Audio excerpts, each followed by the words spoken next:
thank you for coming today to our Bach to Rachmaninoff classroom. Just kidding.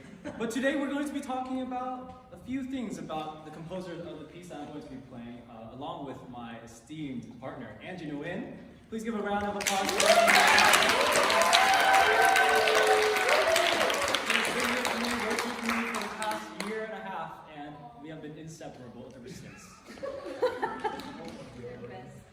So the composer that we're going to be talking about today is a man named Sergei Rachmaninoff, and he's a pianist, a composer, and an artist.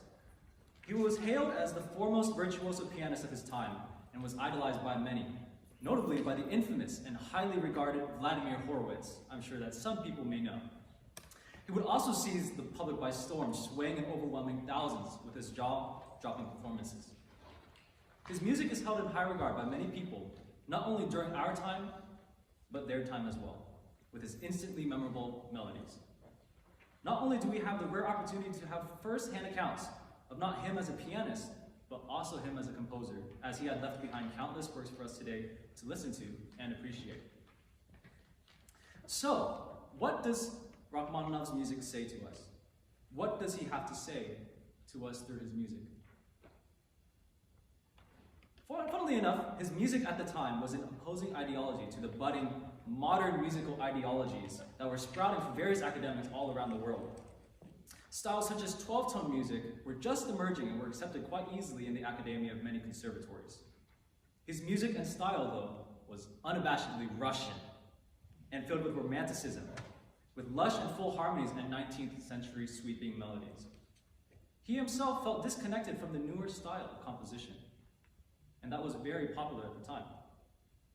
And he believed in, quote, "The new kind of music seems to come, not from the heart, but from the head. Its composers think rather than feel. They have not the capacity to make their works exult," as Hans von Bülow called it. They meditate, protest, analyze, reason, calculate, and brood, but they do not exult. It may be that they compose in the spirit of the times, but it may be, too, that the spirit of the times does not call for the expression of music. So you might ask me, what did Rachmaninoff think was the whole point of music? Now there was a reception at one of Rachmaninoff's recitals, and one of his, I think a few of his friends ran to the reception room, and it was so crowded and bustling, it was just so almost impossible to push their way through the crowd. And when they finally reached the artist's room, Rachmaninoff's face was in an awful state. He was biting his lip furiously, his complexion was yellow. As we opened our mouths to congratulate him, he exploded in complaint. He must be losing his mind, he's growing decrepit. Better to discard him altogether, prepare his obituary. Once there was a musician, but that's all over now. He said he could never forgive himself, and so on. Didn't you notice that I missed the point? Don't you understand? I let the point slip. On later occasion, he explained that each piece that he plays is shaped around one culminating point. The whole mass of sounds must be so measured, the depth and power of each sound must be given with such purity and gradation that this peak point is achieved with an appearance of the greatest naturalness. Through actually its accomplishment is the highest art. This moment must arrive with the sound of a sparkle and a ribbon snapped at the end of a race. It must seem a liberation from the last material obstacle, the last barrier between truth and expression. The composition itself determines this culmination. The point may come at the end, or in the middle. It may be loud or soft, yet the musician must always approach the point with sure calculation. Now, another recount that may clue us in a little bit on Rachmaninoff's many. Please, come in. Come. You're not missing anything. Welcome. Just come, please. Yes. Take a seat. Another recount that possibly may clue us in a little bit on what Rachmaninoff's music meant to him was a renowned student of a pedagogue, a very famous pedagogue of the time, Leschetizky. His name was Beno Mosaievich, and he was another source that may give us a little bit of insight on Rachmaninoff's view on music. Mosaievich was considered by Rachmaninoff himself to be his spiritual heir, And in an interview after a concert, Musevich recounts his initial meeting with Rachmaninoff, and they exchange words back and forth, talking about what they thought to be the point of Rachmaninoff's music. And Musevich claims that he couldn't begin to describe it. There's so many things that it could be. And Rachmaninoff said in his big, bassy voice, he was a very tall man. His span crossed 13 keys. He said, I could describe it in one. Musevich was a little bit, he didn't know what to say, so he responds wryly that he said, probably has to do with the return. Rachmaninoff stops him and says, that's it, the return. Though today Rachmaninoff and his many compositions have stirred many countless hearts, both in the yesterday and today, he struggled quite heavily with composition after criticism and the death of Tchaikovsky, one of the most significant musical influences to him. Tchaikovsky's death may have resembled a figurative death of the late Romantic Russian music to him, possibly. He wasn't able to recover from this depression until 3 years after these incidents had started to decline. But upon his return, his creativity and composition never ceased again. And for Rachmaninoff, it was all about that, the exile and return. So what are some of the factors that helped facilitate Rachmaninoff's return? There were some specific key things that helped him to overcome this mental block. Namely, family friend and psychiatrist Nikolai Dahl, who the infamous Rachmaninoff Piano Concerto No. 2 is dedicated towards. Rachmaninoff would be implemented into a strict daily regimen and discipline with a work ethic that was installed by Dahl and would transform how Rachmaninoff lived his life forever. He would also introduce something, a form of hypnotherapy called autosuggestion. Now, autosuggestion is a very interesting thing. Autosuggestion is a psychological technique that is closely related to the placebo effect. It is, by definition, a self-induced suggestion where an individual guides their own thoughts through the repetition of verbal statements to direct their own behavior.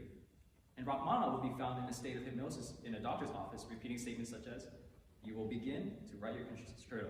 You will work with great facility. The concerto will be of excellent quality." So if I were to do that for myself right now, I would do fantastic in this performance. I will speak extremely fluently and well. Now that we understand a little of how Rachmaninoff interpreted his own music, how do we interpret the point as the listener? Even in recent times, we do not know how much music affects our brains. New areas of study, such as music therapy, have just surfaced due to this sonic phenomenon we call music. How does our brain interpret music? Why does music affect each of us so individually, so differently, and yet so similarly? First, there's one characteristic of our brain that may clue us into this: pattern recognition. Human brain is wired to recognize patterns, and it was for our survival. Our sense of anticipation would keep us alive. Even in Rachmaninoff's therapy, there was repetition and autosuggestion, repetition in the daily lifestyle. So how does our brain enjoy music? Let me ask everyone a question. Does anyone know what dopamine is responsible for? Anyone know dopamine's responsibility? Happiness. Go ahead, Derek. Happiness. Happiness. So that's a very interesting thing, because dopamine is colloquially known as a pleasure hormone, right? I'm sure most people know this. But the hormone is actually, in fact, only a correlation in feeling. It's actually responsible for the formation of building habits. Dopamine creates a reward-seeking loop in the sense that people will repeat pleasurable behavior, from checking Instagram to taking drugs. Okay? Listening to music, funnily enough, has been shown in recent studies to release dopamine. Quantities are actually based upon how much you like the music. Now, there's a very interesting account on the science of storytelling, and I want to read this quote for you guys. "Stories that activate pattern recognition hold our attention. A well-made Hollywood thriller keeps us on the edge of our seat, and a surprising plot twist at the end can leave us shaken. This experience is pattern recognition in action. When we're lost in the midst of a well-told story, our brain is triggered to look for patterns, and we become desperate to determine what will happen next." Now, this subversion of expectation happens to fire off multiple signals in our brain. So what we have here is a healthy combination between expectation and surprise. And that mix is what each one of us uses to determine one small part of how we interpret music. So I invite you all to ask yourself these questions as you listen to today's suite. How do you hear music? What do you enjoy about a good story? How does the music make you feel? When and where do you feel these things? And did you hear my point? I'd like to welcome to the stage,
have a little bit of time left, I have one special thing to state. So I would like to thank, of course, my friends and my family and everyone who came. I appreciate it so much.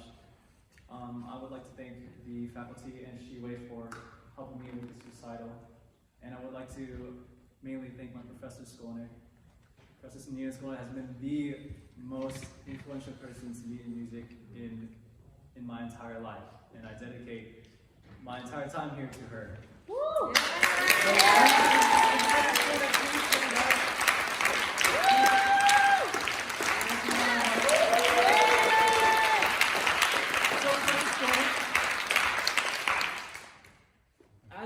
As Rachmaninoff said, possibly the composition it's just not part of the times, and the expression of music wasn't part of the time. But today, I wanted to express music to you as a part of my time here. So I dedicate this composition with a special guest, Alana Lee, who came out here yesterday to help me with this composition. But I dedicate this composition to you, Professor Skolnick. Yeah.